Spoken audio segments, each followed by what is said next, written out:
Assalamualaikum warahmatullahi wabarakatuh. Apa kabar semuanya? Semoga kalian tetap dalam keadaan sehat dan bahagia. Baiklah anak-anakku, kalian simak materi kita kali ini. Tujuan pembelajaran kali ini, yang pertama, peserta didik nanti dapat membedakan antara pencernaan secara mekanis dan secara kimiawi. Tujuan yang kedua, menjelaskan enzim yang berperan dalam sistem pencernaan. Tujuan pembelajaran yang ketiga, peserta didik dapat menjelaskan gangguan pada sistem pencernaan. Tujuan yang keempat, peserta didik nanti menyelidiki proses pencernaan secara mekanis dan secara kimiawi. Pencernaan secara mekanis adalah pencernaan yang terjadi ketika makanan dikunyah, dicampur, dan diremas. Salah satunya terjadi di dalam mulut, di mana makanan dihancurkan oleh gigi dan dibolak-balik oleh lidah. Pencernaan mekanis juga terjadi di dalam lambung, di mana otot lambung berkontraksi, mengaduk-aduk makanan atau meremas-remas makanan yang sudah menjadi bolus. Pencernaan secara kimiawi adalah pencernaan yang dibantu oleh zat kimia. Zat kimia tersebut adalah enzim pencernaan. Pencernaan secara kimiawi terjadi di dalam mulut, lambung, dan usus halus. Kita lihat enzim-enzim ya. Yang pertama ada enzim amilase. Enzim amilase diproduksi di kelenjar liur, pankreas, dan usus halus. Enzim ini bertugas memecah zat pati atau karbohidrat menjadi gula atau glukosa. Saat makanan yang mengandung karbohidrat dikunyah, kelenjar liur di dalam mulut akan menghasilkan amilase. Setelah tertelan, makanan tersebut akan dicerna lebih lanjut di usus halus oleh enzim amilase yang dihasilkan oleh pankreas. Di dalam usus, amilase terus memecah molekul zat pati hingga menjadi glukosa, yang nantinya akan diserap ke dalam sirkulasi darah melalui dinding usus halus. Enzim yang kedua adalah enzim protease, yaitu enzim pencernaan yang bertugas untuk memecah protein dalam makanan menjadi asam amino. Enzim ini diproduksi di lambung, pankreas, dan usus halus. Terdapat beberapa jenis enzim protease, yaitu pepsin, enzim pencernaan utama di lambung, tripsin, dan kimotripsin. Enzim yang ketiga adalah enzim lipase, yaitu enzim yang memiliki tugas memecah lemak menjadi asam lemak dan gliserol, yaitu zat gula yang mengandung alkohol.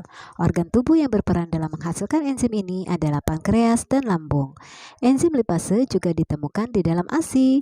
Fungsinya untuk membantu bayi mencerna molekul lemak saat menyusu. Enzim selanjutnya adalah maltase. Enzim ini diproduksi oleh usus halus dan memiliki fungsi untuk menghancurkan maltosa. Zat gula maltosa ini banyak ditemukan pada tumbuhan seperti biji-bijian, gandum, dan ubi. Enzim yang selanjutnya adalah laktase. Laktase adalah jenis enzim pencernaan yang memecah gula laktosa. Gula ini ditemukan dalam susu dan makanan atau minuman yang terbuat dari susu. Enzim yang keenam adalah sukrase. Sukrase adalah enzim yang diproduksi oleh usus halus. Fungsi enzim ini adalah memecah sukrosa menjadi gula sederhana, seperti fruktosa dan glukosa. Gula sukrosa banyak ditemukan pada tanaman seperti tebu, sorghum, dan bit gula. Sukrosa juga ditemukan pada madu, namun dalam jumlah sedikit.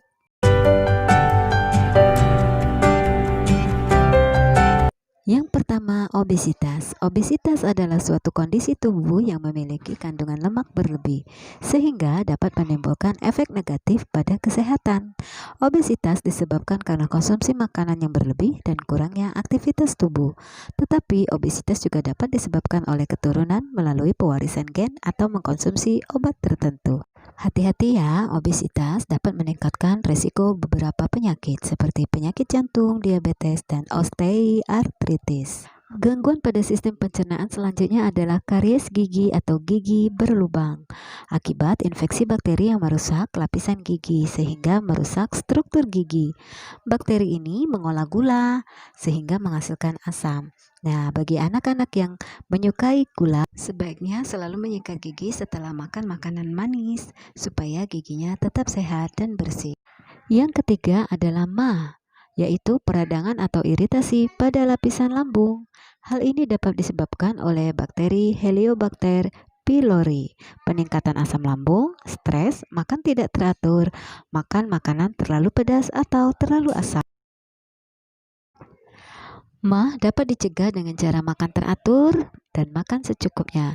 Cuci tangan sebelum makan, menghindari makanan terlalu pedas dan terlalu asam juga bisa menghindarkan penyakit mah.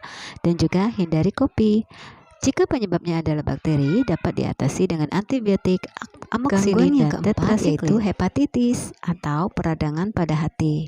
Pada hepatitis, hati akan terlihat kuningnya mata dan kulit, membesarnya hati dan membesarnya limfa. Dan jika tidak mendapatkan penanganan segera akan memicu kerusakan pada hati atau fibrosis dan sirosis atau gagal hati. Upaya mengatasi hepatitis adalah dengan banyak beristirahat, hati-hati dalam mengkonsumsi obat-obatan. Gangguan yang kelima adalah diare, yaitu penyakit pada saluran usus besar karena infeksi bakteri dan protozoa.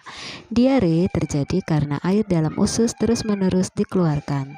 Penderita akan merasakan mules di perut karena mengalami kontraksi pada usus besar dan terjadi terus-menerus. Nah, anak-anak, upaya mencegah diare adalah dengan menjaga kebersihan makanan yang kita makan. Selalu cuci tangan sebelum makan, minum air yang dimasak, dan menjaga kebersihan diri dan lingkungan. Gangguan yang selanjutnya adalah konstipasi, merupakan kondisi feses kering dan sulit dikeluarkan atau susah buang air besar. Ini disebabkan karena kurangnya asupan makanan berserat dan kurang minum. Anak-anak, upaya yang dapat dilakukan untuk mencegah konstipasi adalah tidak sering menahan buang air besar ya. Makan makanan berserat seperti sayur dan buah-buahan. Hindari juga makanan tinggi lemak dan gula, serta konsumsi banyak air. Gangguan pada sistem pencernaan selanjutnya adalah gejala kekurangan vitamin. Kekurangan vitamin A itu dapat menyebabkan penglihatan kabur, kerusakan hati dan tulang, serta rambut rontok. Jika kekurangan vitamin B, penyakit beri-beri, gangguan saraf, kehilangan berat badan berlebih, dan anemia. Dan jika kekurangan vitamin C, skorbut atau degenerasi kulit gigi, pembuluh darah, sariawan, lemas, luka lambat sembuh, dan gangguan kekebalan tubuh. Dan jika kekurangan vitamin D, akan menyebabkan cacat tulang pada anak-anak, serta pelunakan tulang pada orang dewasa, dan kerusakan pada otak. Kekurangan vitamin E dapat menyebabkan degenerasi sistem saraf, dan kekurangan vitamin K dapat menyebabkan kelainan pada penggumpalan darah, kerusakan hati, dan anemia. Selanjutnya adalah gejala kekurangan mineral. Gejala kekurangan mineral itu dapat terlihat pada kekurangan fosfor, terlihat pada lemas, kehilangan mineral dari tulang, dan kehilangan kalsium. Jika tubuh kita kekurangan kalsium, dapat menyebabkan keterlambatan pertumbuhan dan kehilangan massa tulang. Dan jika kekurangan besi dapat menyebabkan anemia dan kelainan kekebalan tubuh.